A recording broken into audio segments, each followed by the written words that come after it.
আসসালামু আলাইকুম। অর্গানিক কেমিস্ট্রির আরও একটি নতুন ভিডিওতে তোমাদের সবাইকে স্বাগতম। আজকের ক্লাসে আমরা যে জৈব যৌগ রয়েছে তার নামকরণের পার্ট 3 নিয়ে আলোচনা করব। এর আগের ক্লাসে আমরা পার্ট 2তে দেখেছি যে জৈব যৌগের নামকরণের জন্য যে বেসিক স্টেপগুলো লাগে সেগুলো আমরা এর আগের ক্লাসে দেখেছি। তো আজকের ক্লাসে মেইনলি আমরা যে সমগোত্রীয় শ্রেণী রয়েছে সেগুলো আমরা ধরে ধরে একটা একটা করে প্রত্যেকটা সমগোত্রীয় শ্রেণীর নামকরণ করব। তো চলো শুরু করা যাক। প্রথমে আমরা এখানে আগে একটা ছক করে নেব। সমগোত্রীয় শ্রেণী,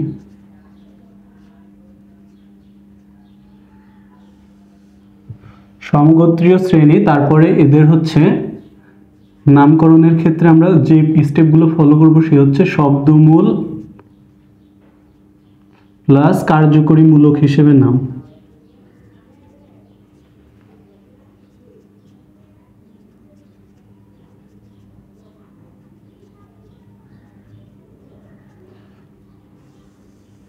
প্রথমে 1 নম্বরে আমরা যেটা দেখব সেটা হচ্ছে অ্যালকেন।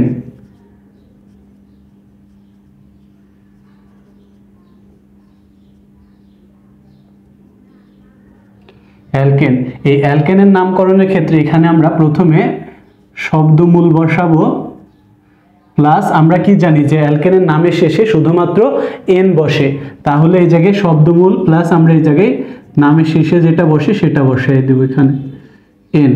তারপরে রয়েছে অ্যালকেনের পরে রয়েছে অ্যালকিন।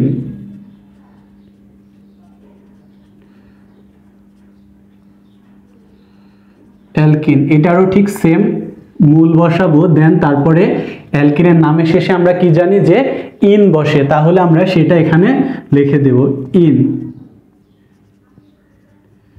দেন তারপরে অ্যালকিনের পরে রয়েছে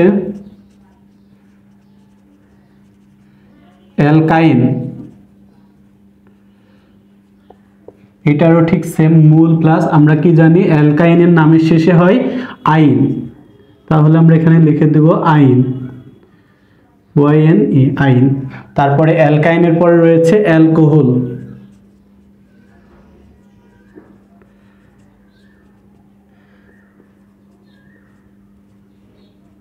অ্যালকোহল, অ্যালকোহলেও মূল প্লাস আমরা কি জানি অ্যালকোহলের নামের শেষে অল বসে, তাহলে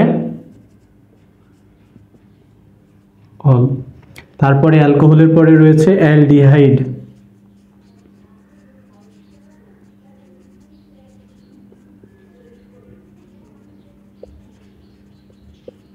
অ্যালডিহাইড, অ্যালডিহাইডের বেলায় আমরা কি জানি যে নামের শেষে এল বসে, তাহলে অ্যালডিহাইডে আমরা প্রথমে মূল তারপরে লিখব এল, এল। অ্যালডিহাইডের পরে রয়েছে কিটোন।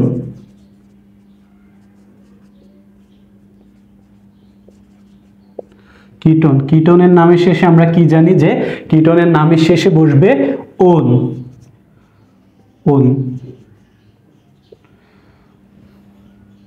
তারপরে কিটোনের পরে রয়েছে কার্বক্সিলিক অ্যাসিড। কার্বক্সিলিক অ্যাসিড,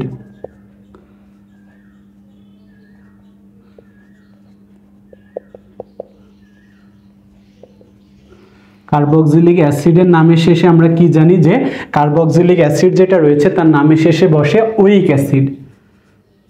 প্রথমে আমরা মূল বসাবো, তারপরে এর নামের শেষে যেটা বসে উইক অ্যাসিড সেটা আমরা এখানে লিখে দেব।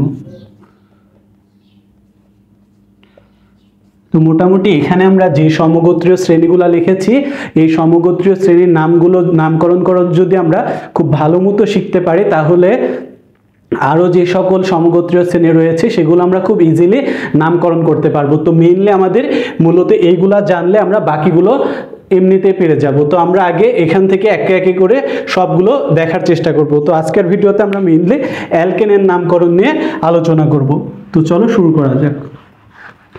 এর আগের ভিডিওতে আমরা যে কোনো জৈব যৌগের সকল সমগোত্রীয় শ্রেণীর জন্য নামকরণের যে বেসিক স্টেপগুলো রয়েছে আমরা সেগুলো অলরেডি দেখে ফেলেছি।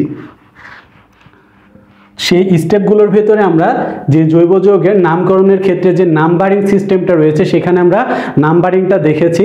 সেখানে আমরা নাম্বারিংয়ের এমন একটা যৌগ থাকে যেখানে মনে করো যে আমরা যে দিক থেকে নাম্বারিং করি না কেন আমাদের কার্বন কার্যকরী মূলকের যে কার্বনটা রয়েছে সেটা সেম কার্বনে হয়। সেই ক্ষেত্রে আমরা একটা থিওরি অ্যাপ্লাই করেছিলাম যেটার নাম ছিল ওজন থিওরি। এখন আমরা এরকম নাম্বারিংয়ের জন্য আমরা আরেকটি সহজ এবং শর্টকাট টেকনিক দেখব যেটার ফলে আমাদের সকল যৌগের খুব সহজে আমরা খুব ইজিলি নাম্বারিং করতে পারবো। তো এখানে দেখো আমরা আরেকটা নাম্বারিংয়ের যে সহজ একটা পদ্ধতি শিখব, যে নাম্বারিংয়ের বিকল্প ও সহজ পদ্ধতি। বিকল্প ও সহজ পদ্ধতি।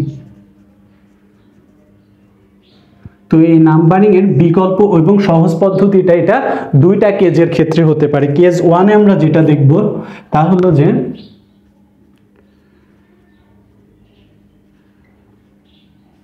কেজ 1 এ যেমন হতে পারে সেটা হচ্ছে যে আমরা যদি কোনো একটা যৌগের দুই প্রান্তে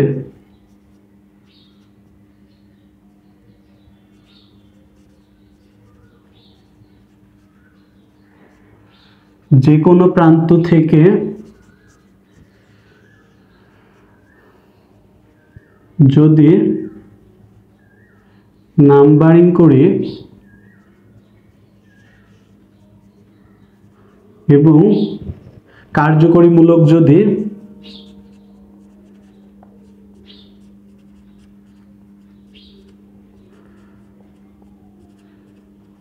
সেম কার্বনে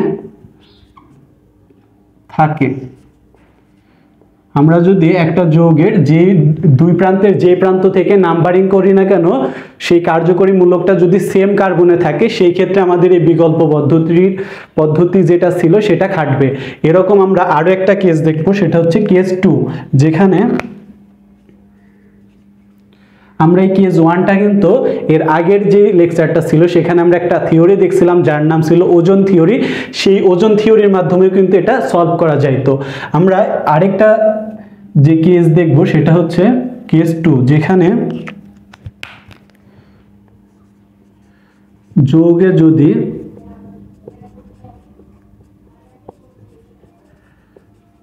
বিশেষ কোনো কার্যকরী মূলক না থাকে,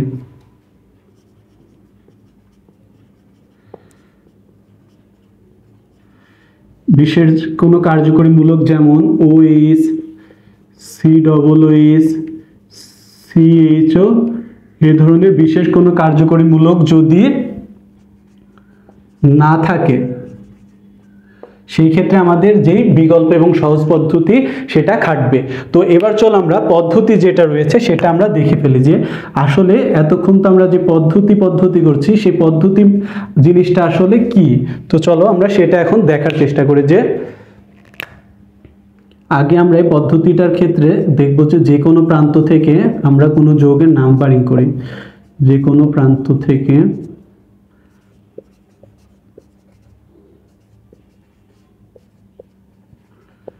যৌগের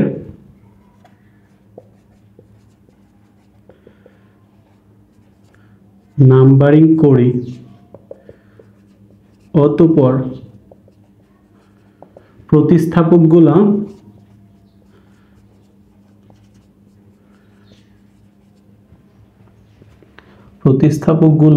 যে যত নম্বর কার্বনে রয়েছে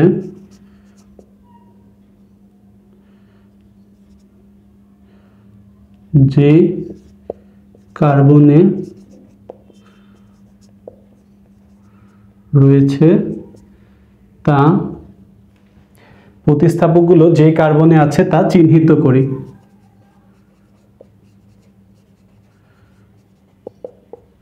তারপরে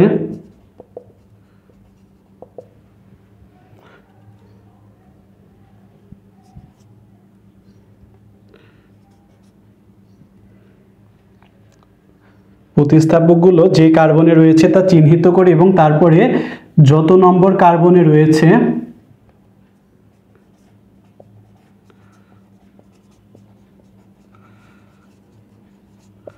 প্রতিস্থাপকগুলো যত নম্বর কার্বনে রয়েছে তা যোগ করি।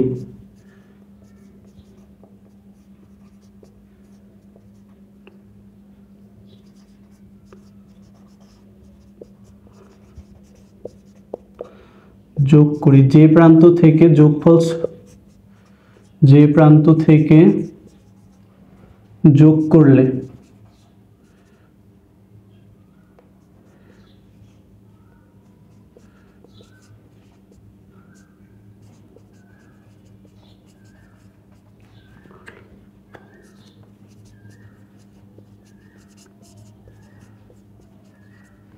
সে প্রান্ত থেকে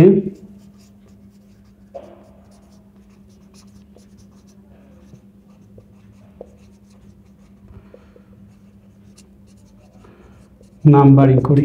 তাহলে দেখো পদ্ধতিটা আমরা কি লিখলাম, যে কোনো প্রান্ত থেকে আগে যৌগের নাম্বারিং করে, অতঃপর প্রতিস্থাপকগুলো যত নম্বর কার্বনে রয়েছে তা চিহ্নিত করে এবং প্রতিস্থাপকগুলো যত নম্বর কার্বনে আছে সেইগুলো যোগ করে, যোগ করার পর যে প্রান্ত থেকে যোগ করলে যোগফল ছোট হবে সেই প্রান্ত থেকে নাম্বারিং করি।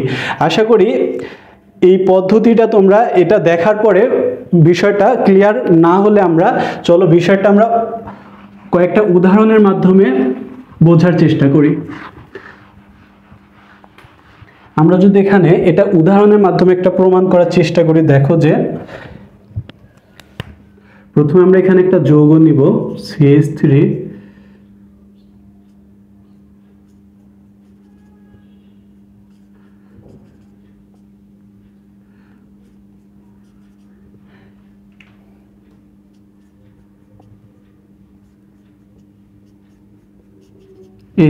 এই যৌগটার ক্ষেত্রে দেখো এই যৌগটার নাম্বারিং আমরা কিভাবে করব, এই পদ্ধতি অনুসারে এই যৌগটার নাম্বারিং আমরা কিভাবে করব।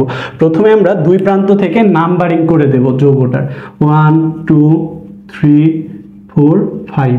আবার আমরা এই ডান পাশ থেকে আমরা এবার ডান থেকে বামেও নাম্বারিং করে দেব। দেখো 1 2 3 4 5।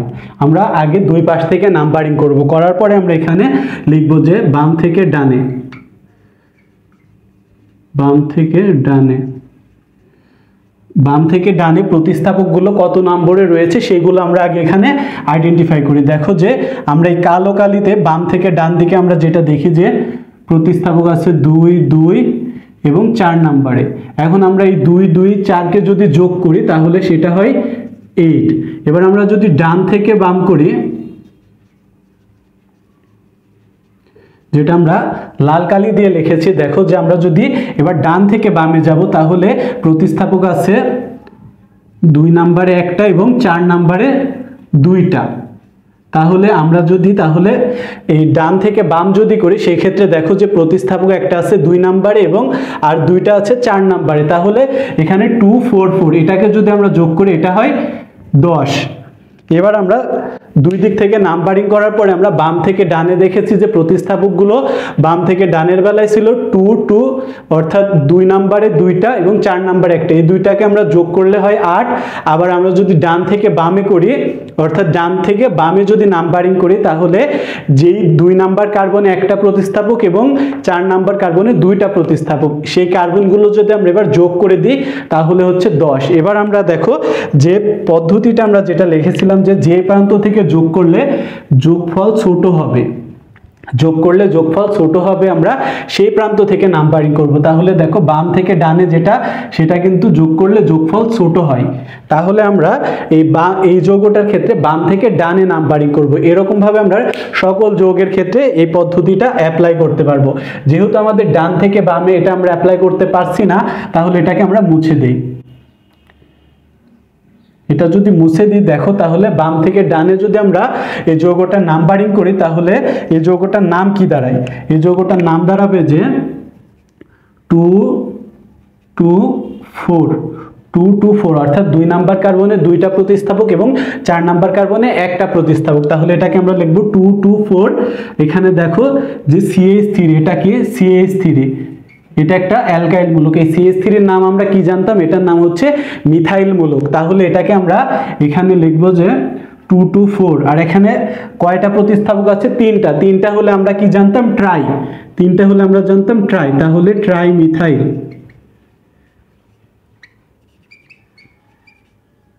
Try methyl. এখন দেখো এখানে কার্বন আছে কয়টা? একটা, দুইটা, তিনটা, চারটা, পাঁচটা। তাহলে পাঁচটা কার্বন থাকলে আমরা কি জানি? পেন্ট। আর এটা যেহেতু অ্যালকেন সেজন্য এটার নাম হবে পেন্টেন। তাহলে এই যৌগটার নাম কি দাঁড়ালো আলটিমেটলি? যে 2 2 4 তিনটা প্রতিস্থাপক থাকার কারণে এটা হয়ে গেল ট্রাই মিথাইল পেন্টেন। তাহলে এই যৌগটা আমরা খুব ইজিলি এই যৌগটার সঠিক একটা নাম্বারিংও করতে পারলাম, আবার ইজিলি এর যৌগটার যে নামকরণ সেটা আমরা কিন্তু এই যে পদ্ধতিটা সেটার মাধ্যমে আমরা করে ফেললাম।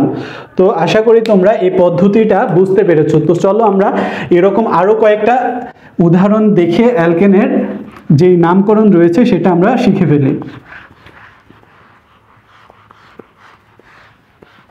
এরপরে আমরা একটু অ্যাডভান্স লেভেলের কিছু নামকরণ দেখব।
এই যে এই যৌগটার ক্ষেত্রে দেখো, এই যৌগটা একটা বিশাল একটা যৌগ এবং জটিল একটা যৌগ প্রথমে দেখে মনে হচ্ছে। তো এই যৌগটার নামকরণের ক্ষেত্রে আমাদের প্রথমে যেটা করতে হবে, প্রথমে আমরা কি জানি যে কোনো যৌগের নামকরণের ক্ষেত্রে প্রথমে আমাদেরকে যৌগটার প্রধান শিকল যেটা রয়েছে সেটাকে আইডেন্টিফাই করতে হবে। এখন দেখো এই যৌগটার প্রধান শিকল কোনটা হবে? আমরা যদি দেখবো যে দিক থেকে শিকল করতে হলে যে দিক থেকে দেখবো কার্বন সংখ্যা বেশি সেটাই হবে প্রধান শিকল। এখন যদি আমরা এই পাশ থেকে নাম্বারিং করে দেখো 1 2 3 4 5 6 7 8, তাহলে এই যৌগটা হচ্ছে 8টা কার্বন। আবার যদি আমরা এই পাশ থেকে করি যে 1 2 3 4 5 6, এখান থেকেও দেখো এখানে 2টা কার্বন আছে। আবার আমরা যদি এই দিক থেকে এই পর্যন্ত নাম্বারিং করি যে এই দিক থেকে এসে এই যে এই যৌগটা এই দিক থেকে এই পর্যন্ত যদি নাম্বারিং করি সেটাও কিন্তু 8টা কার্বনই হচ্ছে। কিন্তু কথা হচ্ছে যে আমরা এই যে এই পাশের যে অংশটুকু রয়েছে সেই প্রতিস্থাপকগুলোর নাম কি আমরা জানি? না, এই প্রতিস্থাপকগুলোর নাম আমরা না জানার কারণে এই দিক থেকেও 8টা কার্বন হওয়া সত্ত্বেও আমরা এটাকে প্রধান শিকল ধরতে পারবো না। তো যে দিক থেকে আমরা ধরলে কার্বন সংখ্যা বেশি হবে এবং একই সাথে আমরা প্রতিস্থাপকগুলোর নাম জানবো, আমরা সেই দিক থেকে নাম্বারিং করব, সেদিক থেকে আমরা প্রধান শিকলটাকে আইডেন্টিফাই করব। এবার নাম্বারিং এর ক্ষেত্রে আসো, যে আমরা প্রথমে দুই দিক থেকে নাম্বারিং করব, দেন যে দিক থেকে প্রতিস্থাপকগুলো যত নম্বর কার্বনে আছে সেটা যোগ করার পর যোগফল যে দিক থেকে কম হবে সেই দিক থেকে আমরা মূলত নাম্বারিংটা করব। তো এই যৌগটার ক্ষেত্রে আমরা প্রথমে বাম থেকে ডানে নাম্বারিং করব, 1 2 3 4 5 6 7 8। এবার আমরা ডান থেকে বাম করব, 1 2 3 4 5 6 7 8। এই যে আমরা বাম থেকে একবার নাম্বারিং করলাম এবং ডান থেকে একবার নাম্বারিং করলাম। এবার আমাদের দেখতে হবে যে প্রতিস্থাপকগুলো কত নম্বর কার্বনে রয়েছে। দেখো যে প্রথমে আমরা বাম থেকে ডানে যদি হিসাব করি এখানে 2টা প্রতিস্থাপক আছে, তাহলে এটা হবে 2 2, তারপরে 3 নম্বর একটা আছে 3, 5 নম্বরে একটা আছে 5, 6 নম্বরে 2টা আছে 6 6। এবার এটাকে যদি আমরা যোগ করি তাহলে এটা দাঁড়ায় হচ্ছে, এটা দাঁড়ায় হচ্ছে 24। এবার আমরা যদি ডান থেকে বামে নাম্বারিংটা আমরা যদি একটু খেয়াল করে দেখো যে এখানে প্রতিস্থাপক আছে 3 নম্বরে 2টা, তাহলে এখানে লিখবো যে 3 3 3, তারপরে আছে 4 নাম্বারে একটা, 4 নাম্বারে একটা, তারপরে আছে 6 নাম্বারে একটা,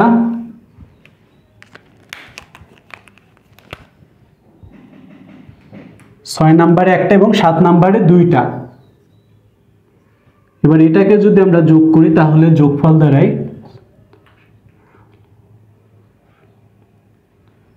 40। 3 6 4 10, আচ্ছা 30, সরি এটা হবে 30। তো দেখো আমরা প্রথমে এই যৌগটার উভয় দিক থেকে নাম্বারিং করলাম, উভয় প্রান্ত থেকে, একবার বাম থেকে ডানে এবং একবার ডান থেকে বামে। এবার যত নম্বর প্রতিস্থাপকগুলো যত নম্বর কার্বনে আছে সেগুলো আমরা এখানে লিখেছি এবং যোগ করেছি। আমরা যে পদ্ধতিটা দেখেছিলাম সেখানে বলা হয়েছিল যে দিক থেকে যোগ করলে যোগফল ছোট হবে সেই দিক থেকে আমরা মেনলি নামকরণটা করব। তো দেখো বাম থেকে ডান দিকে গেলে কিন্তু যৌগটার যে যোগফলটা সেটা কিন্তু কম, তাহলে আমরা বাম থেকে ডান দিকে নাম্বারিং করব। তাহলে ডান থেকে বাম যেটা রয়েছে সেটা তো আমাদের দরকার নেই, সেটা আমরা এখন মুছে ফেলি।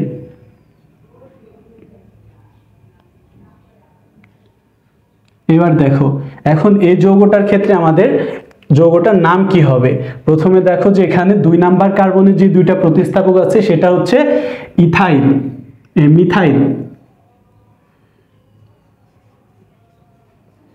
মিথাইল আছে 2 নাম্বার কার্বনে দুইটা, এবং 3 নাম্বার কার্বনে আছে ইথাইল,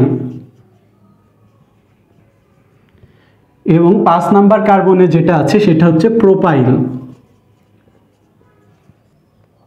এখন নামকরণের ক্ষেত্রে আমরা কি জেনেছিলাম যে কোনো যৌগের নামকরণের ক্ষেত্রে যে প্রতিস্থাপকগুলো রয়েছে তাদের নামে অবশ্যই যে অ্যালফাবেটিক অর্ডার রয়েছে, অর্থাৎ অ্যালফাবেটিকের অর্ডার অনুযায়ী যেটা আগে আসে, যেই ওয়ার্ডটা আগে আসে সেই ওয়ার্ড আগে দিয়ে তারপরে যেটা পরে আসে সেটা দিয়ে নামকরণ। দেখো এই অ্যালফাবেটিক অর্ডারের ক্ষেত্রে এম এবং পি এর আগে কিন্তু আসে ই, তাহলে আমরা এই ইথাইলের যে কার্বন সংখ্যা সেটা বেশি হওয়া সত্ত্বেও এর অ্যালফাবেটিক অর্ডারের কারণে এটা আমরা আগে লিখব। তাহলে এখানে ইথাইল আছে দেখো যে 3 এবং 6 নাম্বারে, 3 এবং 6, তাহলে এই জায়গায় লিখব 3 6, দুইটা থাকলে কি ডাই ইথাইল। তারপরে এম এ হচ্ছে মিথাইল আছে 2 নাম্বার কার্বনে দুইটা, 2 2, তারপরে আছে 6 নাম্বার কার্বনে একটা, 2 2 6 ট্রাইমিথাইল।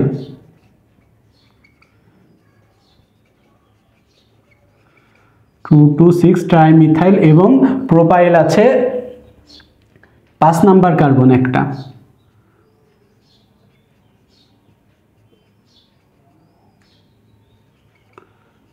প্রোপাইল, এবং এখানে কার্বন আছে 8টা থাকলে আমরা কি জানি অক্ট, আর এটা যেহেতু অ্যালকেন তাহলে এটা হবে অক্টেন, প্রোপাইল অক্টেন। তাহলে এই যৌগটার নাম কি দেখো, বিশাল বড় একটা নাম, যে 3 6 die ethyl 2 2 6 trimethyl 5 propyl octane.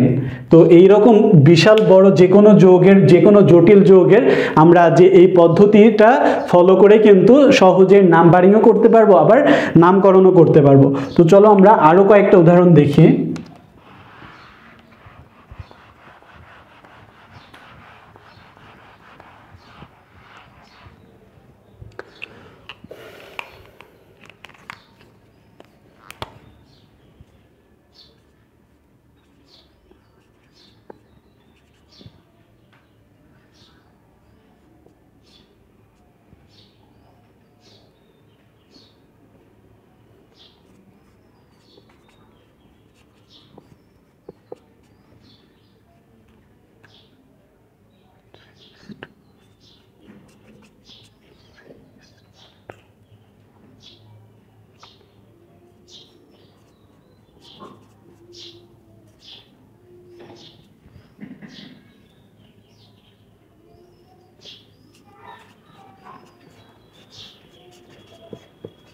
এই যে এই যৌগটা এবার দেখো, এই যৌগটা কিন্তু এবার আর বন্ধন দিয়ে যে বিস্তারিতভাবে ভেঙে দেওয়া নেই। তো এইরকম যৌগের ক্ষেত্রে আমরা চাইলে নামকরণের ক্ষেত্রে কোশ্চেন এরকম দেওয়া থাকলে আমরা নামকরণের ক্ষেত্রে এটাকে আগে আমরা সিম্পলিফাই করব। তো এটাকে সিম্পলিফাই করতে হলে প্রথমে আমরা দেখো যে এটা একটা কার্বন, এখানে CH2 দেওয়া আছে, মানে দুইটা মিথাইল মূলক হবে এখানে। তাহলে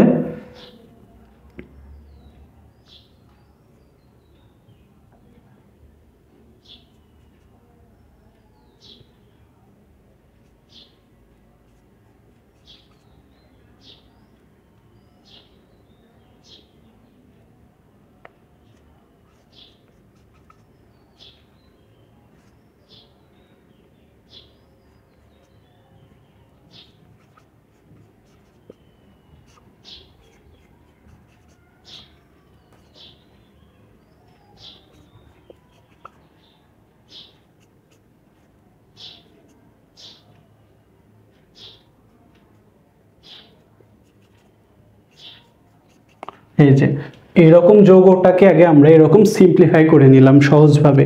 তো এই যৌগটার ক্ষেত্রে এবার আমরা প্রথম কাজ হচ্ছে আমাদেরকে প্রধান শিকল আছে যেটা, সেটা আইডেন্টিফাই করা। তো দেখো এই যৌগটার ক্ষেত্রে আমরা যদি এখান থেকে প্রধান শিকলটা গণনা করার চেষ্টা করি, 1 2 3 4 5 আমরা যদি এই যৌগটার এই দিক থেকে এই অংশটাকে প্রধান শিকল করি তাহলে কার্বন সংখ্যা দাঁড়ায় 1 2 3 4 5 6 7টা। আবার যদি আমরা এই দিক থেকে এই অংশটা করি, যে এই অংশটা করি, সেটাও কিন্তু একই হচ্ছে 1 2 3 4 5 6 7। তো আমরা এই ক্ষেত্রে আমরা যে কোনো এক দিক থেকে আমাদের যে প্রধান শিকল সেটা আমরা ধরে নিলেই চলবে।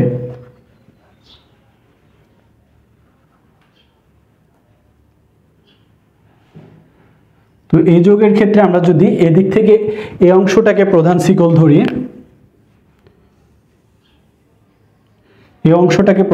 ধরি, তাহলে এবার আমাদের নাম্বারিং এর ক্ষেত্রে প্রথমে আমরা বাম থেকে ডানে একবার নাম্বারিং করব এবং ডান থেকে বামে একবার করব। তো এখানে গিয়ে বাম থেকে ডানে একবার করি, 1 2 3 4 5 6 7।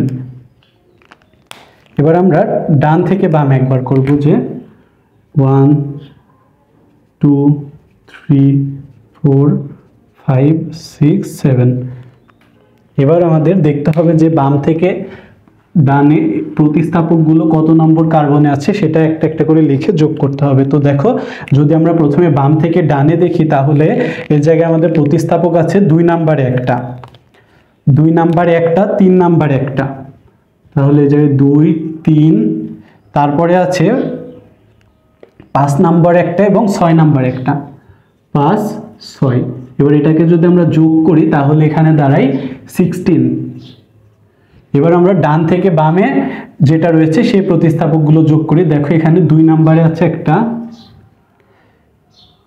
3 নম্বরে আছে একটা, 2 3, তারপরে 5 নম্বরে একটা,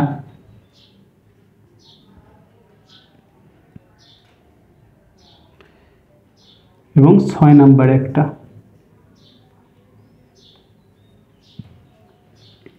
এটাকেও যোগ করলে হচ্ছে 16।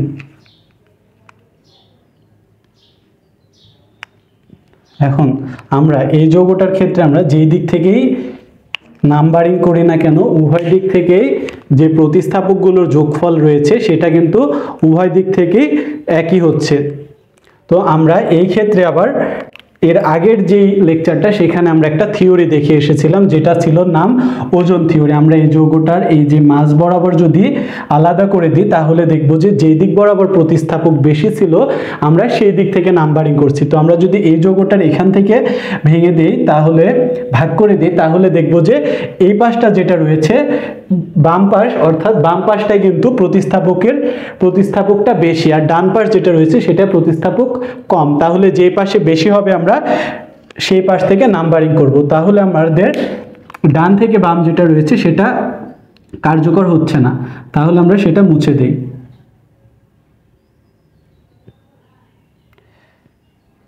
তাহলে নাম্বারিংটা করব আমরা বাম থেকে ডানে।